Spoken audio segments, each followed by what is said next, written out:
Sugarren mendean.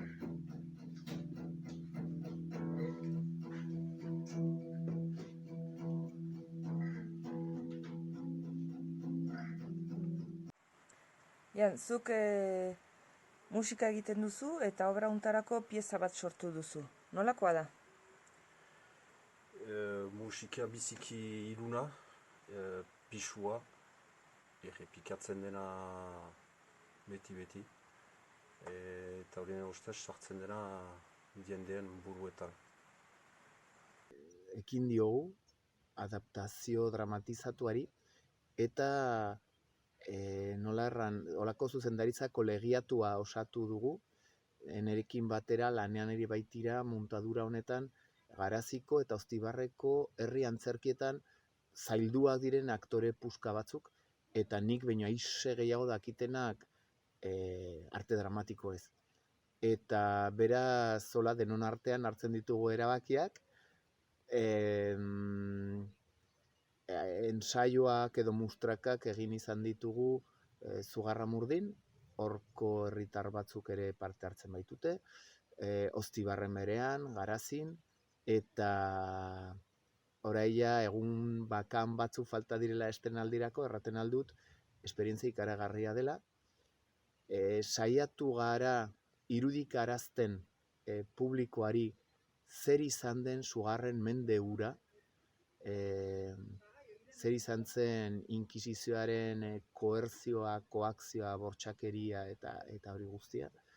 Eta idurikatzea ere bai,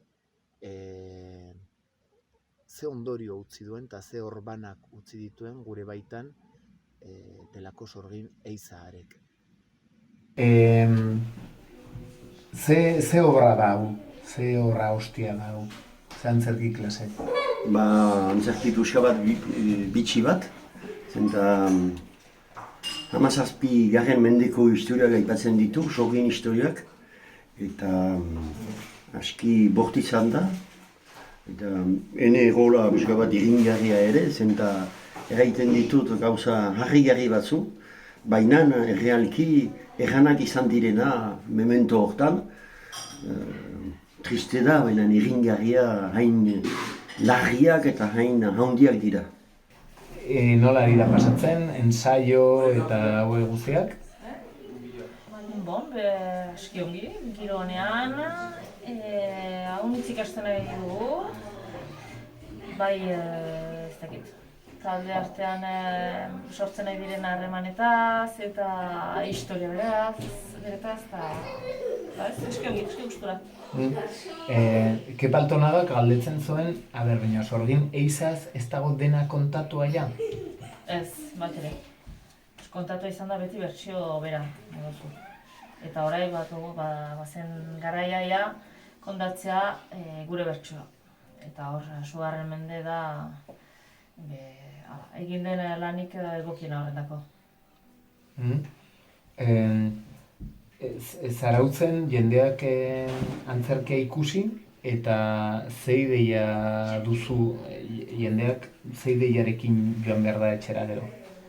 Nik espero dut bederen gogoetatuko dutela pitat eta ikustea badela bertsio bat eta orai arte aitu ez dutena, aituko dute eta pensatzen dut jendeak bi aldiz pentsatuko dula erran aintzin orai arte erran diren gauzen zuzuik eta ez.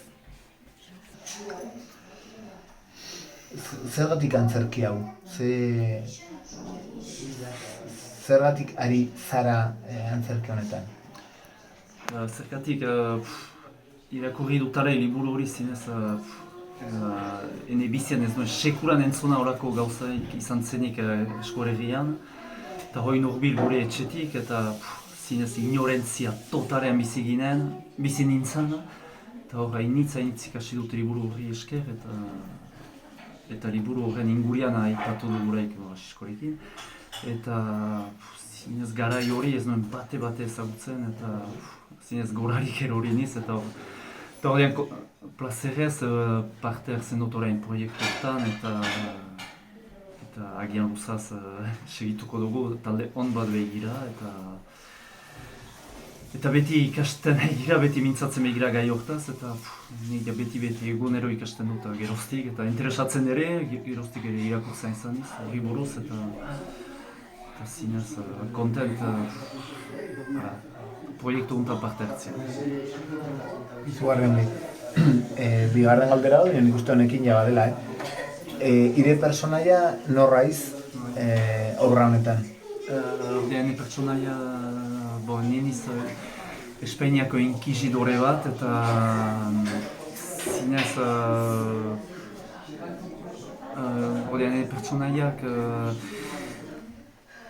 orduko tekstuak hitzez hitz erraiten ditu, eta hori importanta da azpimarratzea, ez da deuze asarkeriarik, ez deuze gauza artifiziarik, dena egiazkoa dira, errealistak, eta aski bortitza balima dira ere, beharrizkoak publikoari helaraztia antzerke bidez, ez bada liburu bidez. Auzipetua eta kondena batetako ageri batetaik abiatzen da ene agerraldia, eta hor ikusten da zeheinetara ino eta nola epaituak ziren jendeak, eta ere nola torturatzen ziren, beraz torturatua den emazte baten rola betetzen dut, eta agerraldi hortan ikusten da nola leherrin hartio, nola torturatzen zituzten jendeak. Genetako arjunt rola berezia pentsatzen alden bezala, eta arjunt justuik ateratzen iz agerraldi hortaik, ez baita bat ere erresa, biziki bortitza. Obra hontan ere parte hartzea bitan da. Parte hartzen dut herritarra bezala herriko batzarrean, eta gero obraren hastapenean eta bukaeran. Bi parte horietan gomitatzen dut publikoa irudikatzerat. Irudikatzerat gure arbasoek pairatu zuten sufrimendua, sufrikario guzi hori, nola izan zen pitate prozesua. Kontatzen dute esaldiz esaldi, hastia emanez publikoari hortan sartzeko eta ongi irudikatzeko. Eta gero ere gomitatzen dut publikoa hausnartzerat eta gogoetatzerat gure arbasoekin ez, gure arbasoen akusazio horrekin, sorgin izateaz akusazioarekin eraiki dugun irudiaz.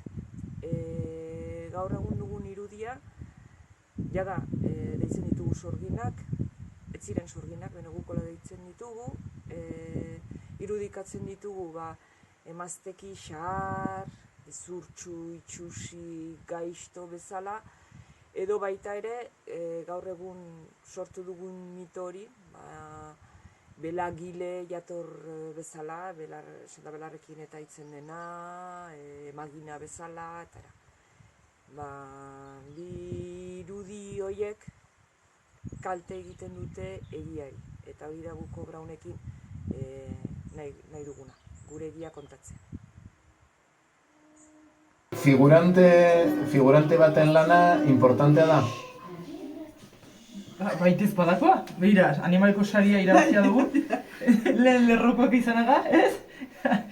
Ez egiazki gozo izan dela. Bai, esperientzia polita, bai. Eta estimatzen hau estres gutiago izatea.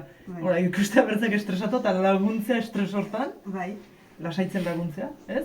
Oja. Baina badu bere estres puntual ere, ez? Berda, adiego, nolare, eta puntual. Bai. Sustut astiskorekin. Ze kasu, nausi zorrotzaukan duguna. Ongi, eta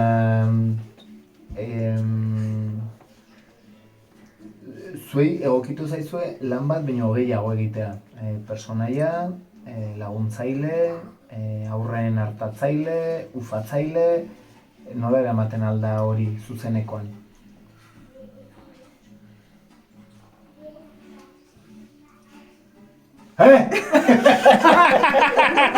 galdera da, hostia. Bada, beste bat.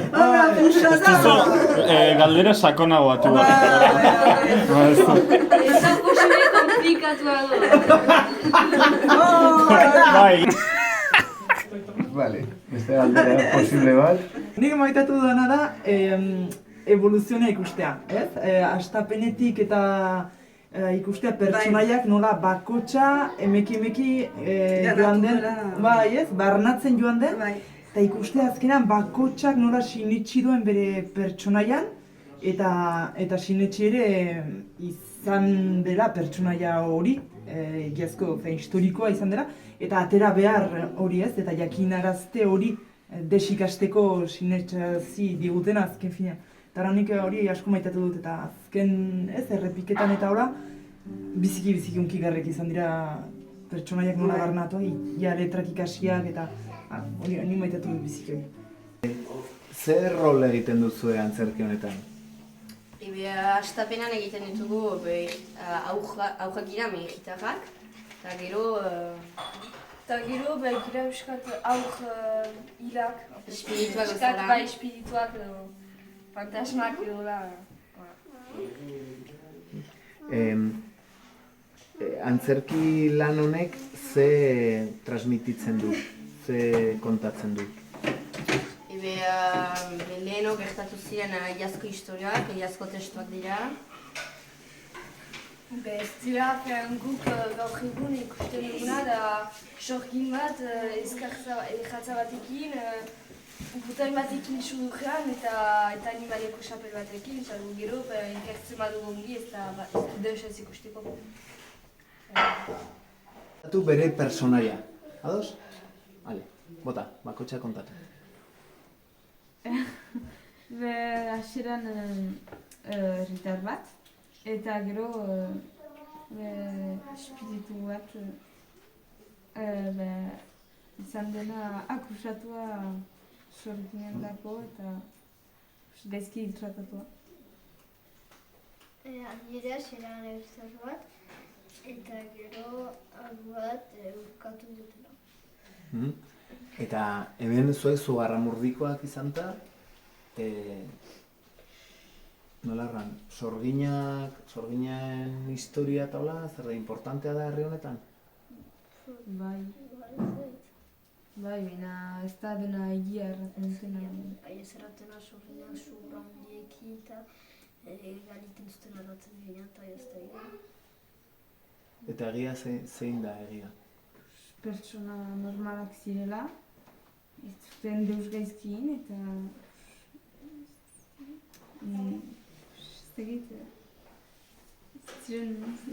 ez zuten deusin eta jendea izan zen gaiztoa haiekin. Erresa izan da lan hau? Nola izan da, nola pasatzen ari da lan hau?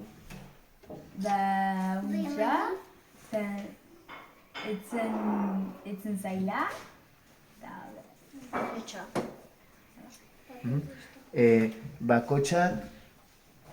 Bakotxak ze personaia egiten du? Hasieran niz herritar bat, eta gero esplikatzen dugu pixkat fantasma bat bezala, ze gertatzen buruzinean eta ze gertatzen iraintzin.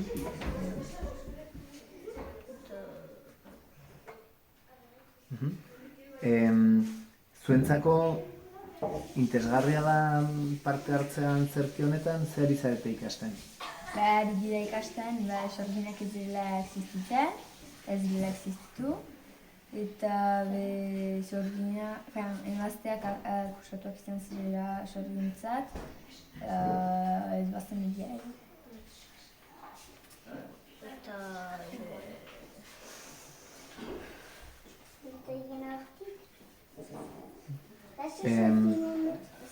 Zuen ustez, Zarautzen jendea ginen delarik ikustera antzerkia, zer nahiko zenukete jende horrek edo etxera eraman dezan, zer nahi zuen kontatu antzerki honekin? Sorginak edera existitu,